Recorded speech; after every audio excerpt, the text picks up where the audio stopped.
Praise the Lord. ദൈവനാമത്വം ഉണ്ടായിരിക്കട്ടെ. പ്രഭാതത്തിൽ അപ്പൻ്റെ പാദപീഠത്തിലായിരിക്കുമ്പോൾ ഇന്നത്തെ ചിന്തയ്ക്കായി എടുത്തിരിക്കുന്ന തിരുവചനം യോബിൻ്റെ പുസ്തകം 1-ാം അധ്യായം 1-ാം വാക്യം. ഊസ് ദേശത്ത് യോബ് എന്ന് പേരുള്ള ഒരു പുരുഷനുണ്ടായിരുന്നു. അവൻ നിഷ്കളങ്കനും നേരുള്ളവനും ദൈവഭക്തനും ദോഷം വിട്ടകലുന്നവനുമായിരുന്നു. നമുക്ക് ഒരു വ്യക്തിയുടെ തനി സ്വഭാവത്തെ എടുത്തു കാണിക്കുന്നു. യോബിൻ്റെ 4 വിധ സ്വഭാവമാണ് ഇവിടെ കാണിച്ചിരിക്കുന്നത്. ഈ സ്വഭാവം ഒരു വ്യക്തിയിൽ കാണപ്പെടണമെങ്കിൽ ആ വ്യക്തി ദൈവഭയമുള്ളവനാണ്.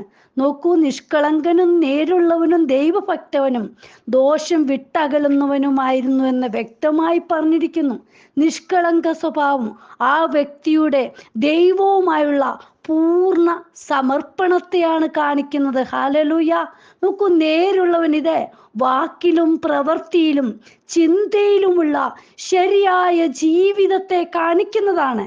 ദൈവഭയമുള്ള വ്യക്തി ദോഷം വിട്ടകന്ന് ജീവിക്കും. ഹല്ലേലൂയ. പ്രിയമക്കളെ, നമ്മുടെ ജീവിതത്തിൽ ഹല്ലേലൂയ ഈ സ്വഭാവത്തിന് നമ്മൾ ഹല്ലേലൂയ അർഹരായി തീരണം. എബ്രായർക്കെഴുതിയ ലേഖനം 7:26 ക്രിസ്തുവിൻ്റെ 5 വിധ സ്വഭാവത്തെ നമുക്ക് കാണുവാൻ കഴിയുന്നുണ്ട്. ഇങ്ങനെയുള്ള മഹാപുരോഹിതനല്ലോ നമുക്ക് വേണ്ടിയത്. പവിത്രൻ, നിർദോഷൻ, നിർമ്മലൻ, പാപികളോട് വേർവിട്ടവൻ, സ്വർഗത്തെക്കാൾ ഉന്നതമായി തീർന്നവൻ. ഹല്ലേലൂയ. നോക്കൂ, പവിത്രൻ, വിശുദ്ധൻ. ഹല്ലേലൂയ. പത്രോസ് അപ്പോസ്തലന്റെ 1-ാം ലേഖനം 2:22 പറഞ്ഞിട്ടുണ്ട്, അവൻ പാപം ചെയ്തിട്ടില്ല, അവന്റെ വായിൽ വഞ്ചന ഒന്നും ഉണ്ടായിരുന്നില്ല. ഹല്ലേലൂയ. അടുത്തതായിട്ട് നിർദോഷൻ, ദുഷ്ടതയില്ലാത്ത, അതായത് റോമർക്കെഴുതിയ ലേഖനം 16:18 പറയാം, അങ്ങനെയുള്ളവർ നമ്മുടെ കർത്താവായ ക്രിസ്തുവിനെ അല്ല. ഹല്ലേലൂയ. അങ്ങനെയുള്ളവർ എങ്ങനെയുള്ളവർ? 17-ാം വാക്യത്തിൽ പറയുന്നുണ്ട്, നിങ്ങൾ പഠിച്ച ഹല്ലേലൂയ ഉപദേശത്തിന് വിപരീതമായ ദ്വന്ദ്വപക്ഷങ്ങളെയും ഇടർച്ചകളെയും ഉണ്ടാക്കുന്നവരെ സൂക്ഷിച്ചു കൊള്ളണം. അങ്ങനെയുള്ളവർ നമ്മുടെ കർത്താവായ ക്രിസ്തുവിനെ അല്ല. ഹല്ലേലൂയ. പ്രിയമക്കളെ, നമ്മുടെ കർത്താവായ യേശുപ്പച്ചൻ നിർദോഷനായിരുന്നു. ഹല്ലേലൂയ. ദോഷം വിട്ടകലുന്നവനായിരുന്നു.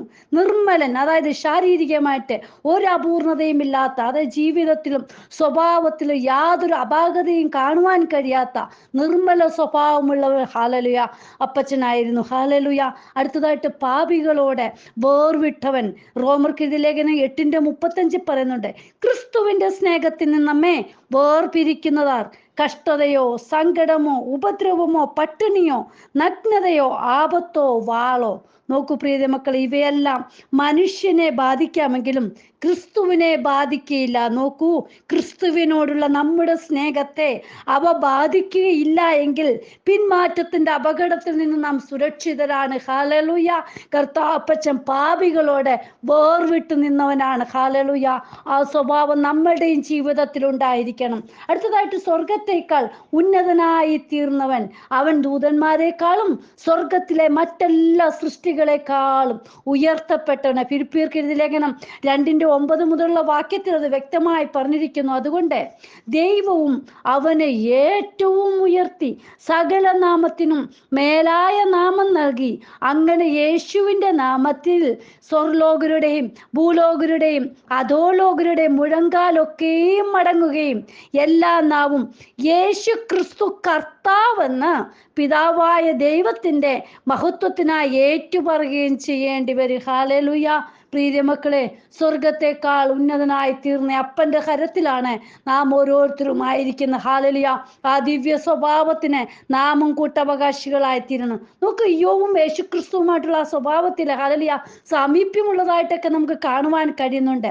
യോബ് തൻ്റെ ജീവിതത്തിൽ എങ്ങനെയെല്ലാം ആയിത്തീർന്നുവെന്ന് നമുക്ക് യോബിൻ്റെ പുസ്തകം വായിക്കുമ്പോൾ കാണാം. അതായത് ദൈവിക സംരക്ഷണ എങ്ങനെയെല്ലാം തൻ്റെ ജീവിതത്തിൽ അനുഭവിച്ചു ഏതെല്ലാം ജീവിതത്തിൽ ക്ലേശങ്ങള് ഹല്ലേലൂയ കഠിനമായിട്ട് കടന്നു വന്നിട്ടും അതിലെല്ലാം പിടിച്ചു നിന്ന യോബിന്റെ സ്വഭാവത്തെ നമുക്കൊന്ന് നോക്കാം. ഹല്ലേലൂയ. യോബ് ഒരു മതിൽക്കെട്ടിനകത്ത് ഹല്ലേലൂയ നിൽക്കുന്നവനായിരുന്നു. അതായത് ദൈവിക കരുതൽ അനുഭവിക്കുന്ന ഒരു വ്യക്തിയായിരുന്നു യോബ്. ഹല്ലേലൂയ. യോബ് 1-ാം അധ്യായം 10-ാം വാക്യത്തിൽ കാണുന്നുണ്ട്, നീ അവനും അവന്റെ വീടിനും അവനുള്ള സകലത്തിനും ചുറ്റും വേലി കെട്ടിയിട്ടില്ലയോ. ഹല്ലേലൂയ. നോക്കൂ, ഒരു ദൈവ പൈതലിനെ ശത്രു തൊടാതെ വണ്ണം ദൈവം തീമതിലായിട്ട് നിൽക്കും. ഹല്ലേലൂയ. വേലി കെട്ടി കാത്തു സൂക്ഷിക്കും. ഹല്ലേലൂയ. അടുത്തതായിട്ട് തൻ്റെ കുടുംബത്തിന് വേണ്ടി പ്രാർത്ഥിക്കുന്ന വ്യക്തിയായിരുന്നു യോബ്. ഹല്ലേലൂയ. യോബ് 1:5 പറയുന്നുണ്ട്, എന്നാൽ വിരുന്നു നാളുകൾ വട്ടം തികയുമ്പോൾ യോബ് പക്ഷേ എൻ്റെ പുത്രന്മാർ പാപം ചെയ്ത് ദൈവത്തെ ഹൃദയം കൊണ്ട് ത്യജിച്ചു പോയിരിക്കുമെന്ന് പറഞ്ഞ് ആളയച്ചവരെ വരുത്തി ശുദ്ധീകരിക്കുകയും രാവിലെ എഴുന്നേറ്റ് അവരുടെ സംഖ്യയ്ക്കൊത്തവണ്ണം ഹോമയാഗങ്ങളെ കഴിക്കുകയും ചെയ്യും. ഇങ്ങനെ യോബ് എല്ലായ്പ്പോഴും ചെയ്തു പോന്നു. ഹല്ലേലൂയ. തൻ്റെ ജീവിതത്തിൽ ക്ലേശം വരുമ്പോഴോ സന്തോഷം വരുമ്പോഴോ മാത്രമല്ല, എല്ലായ്പ്പോഴും തൻ്റെ മക്കൾക്ക് വേണ്ടി ഹല്ലേലൂയ പ്രാർത്ഥിക്കുന്ന ഒരു വ്യക്തിയായിരുന്നു യോബ്. ഹല്ലേലൂയ. അടുത്തതായിട്ട് ദൈവഭക്തി മുറുകെ പിടിച്ച് പ്രതികൂല സാഹചര്യത്തിലും തൻ്റെ നടപ്പ് കാത്തു സൂക്ഷിച്ചിരുന്നു. താൻ പോകേണ്ട പാതകളിൽ ഹല്ലേലൂയ ദൈവഗീതപ്രകാരമുള്ള പാതകളിലായിരുന്നു. ഹല്ലേലൂയ. നോക്കൂ, യോബ് 13:15 പറയുന്നുണ്ട്, അവൻ എന്നെ കൊന്നാലും ഞാൻ അവനെ തന്നെ കാത്തിരിക്കും, ഞാൻ എൻ്റെ നടപ്പ് അവൻ്റെ മുമ്പാകെ തെളിയിക്കും. ഹല്ലേലൂയ. നോക്കൂ, ആരെല്ലാം എന്തെല്ലാം പറഞ്ഞാലും, എൻ്റെ ജീവിതത്തിൽ എന്തെല്ലാം ക്ലേശങ്ങൾ കടന്നു വന്നാലും എൻ്റെ അപ്പനിൽ തന്നെയായിരിക്കും ഞാൻ നിലനിൽക്കുന്നത്. ആ ഒരു ഉറപ്പും ധൈര്യവും നമ്മുടെ ജീവിതത്തിൽ ഉണ്ടായിരിക്കണം പ്രിയ ദൈവമക്കളെ. ഹല്ലേലൂയ.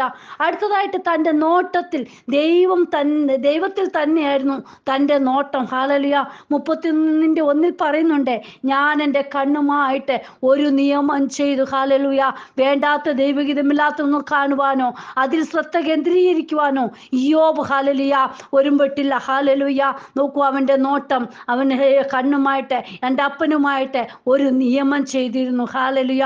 വേണ്ടാത്ത ദൈവഗീതമില്ലാത്ത യാതൊരു വഴിയിലും ഞാൻ അകപ്പെടില്ല എന്ന് പറഞ്ഞ്, അതിനേർപ്പെടില്ല എന്ന് പറഞ്ഞ് കണ്ണുമായിട്ടൊരു നിയമം ചെയ്തിരുന്നു. ഹല്ലേലൂയ. അടുത്തത് നോക്ക്, കള്ളത്തരങ്ങൾക്ക് കൂട്ടുനിന്നില്ല, സത്യത്തിന് മാത്രം കൂട്ടുനിന്ന് ഹല്ലേലൂയ അവൻ ഹല്ലേലൂയ മാതൃകയുള്ളവനായി തീർന്നു. 31:5 യോബ് പറയുന്നുണ്ട്, ഞാൻ കപടത്തിൽ നടന്നുവെങ്കിൽ, എൻ്റെ കാൽ വഞ്ചനയ്ക്ക് ഓടിയെങ്കിൽ, ദൈവം എൻ്റെ പരമാർത്ഥത അറിയേണ്ടേനെ ഒത്ത ത്രാസിൽ എന്നെ തൂക്കി നോക്കുമാറാട്ടെ. നോക്കൂ, അത്രയ്ക്ക് ഉറപ്പോടാ പറയുന്നത്, ഞാൻ എൻ്റെ ജീവിതത്തിൽ ഹല്ലേലൂയ വഞ്ചനയ്ക്കോ കപടത്തിനോ ഒന്നും ഞാൻ കൂട്ടുനിന്നില്ല. ഹല്ലേലൂയ. എങ്കിൽ അപ്പച്ചനൊന്ന് നോക്കട്ടെ, എന്തെങ്കിലും കാണുവാൻ കഴിയുമെന്ന്. ആ പരമാർത്ഥത. ഹല്ലേലൂയ.